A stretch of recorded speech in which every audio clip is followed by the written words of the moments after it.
नेपाली नागरिकता के संबंध में कोई भी खबरें चलाई जा रही है, उस संबंध में आप क्या कहना चाहते हैं? उस संबंध में मैं ये कहना चाहूँगा कि ये जो आरोप लगाया गया वो सरासर गलत है, जबकि मेरे पास ऐसा कोई भी डॉक्यूमेंट नहीं है। अगर वो कह रहे हैं तो अगर ऐसी उनके पास अगर ऐसा कोई डॉक्यूमेंट है तो पेश करें।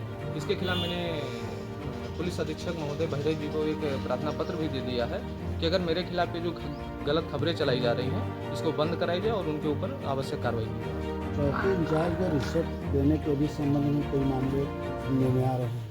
वो बिल्कुल सरासर गलत है। चौकी इंचार्ज को नाजायज़ फंसाया जा रहा है, जबकि चौकी इंचार्ज महोदय द्वारा मुझसे कोई पैसा नहीं, जो सत्य रिपोर्ट थी उन्होंने लगाई है।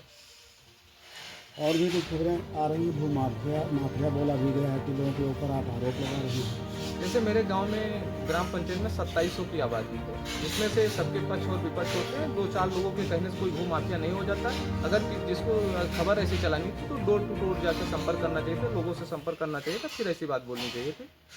गांव के चंदवीर द्वारा आरोप लगाया गया है कि मेरे बेटे को गुंडा बनवा दिया गया। इस संबंध में आपकी क्या राय है?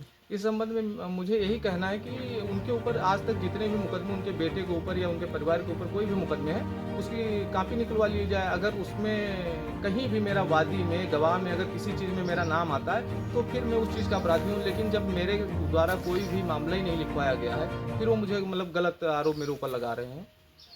पत्रकार महोदय के संबंध में क्या जानकारी है आपको? पत्रकार महोदय द्वारा एक अब किस एवज में लिया गया ये मैं नहीं कह सकता हूँ। उन्होंने गलत तरीके से उनका बयान लेके और इसको चला दिया है, जो कि मैं पुलिस अधीक्षक महोदय को एक प्रार्थना पत्र दे चुका हूँ कि अगर कोई जो है उसमें उनके ऊपर कार्रवाई करे। गलत उन्होंने कर दिया, ऐसा नहीं करना चाहिए। जाँच भी कराई जाए,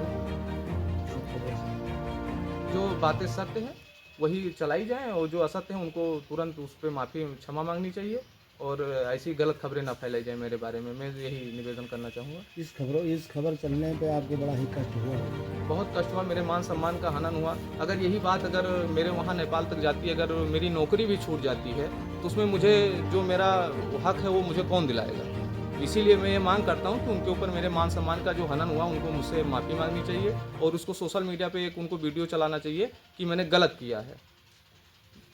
धन्यवाद।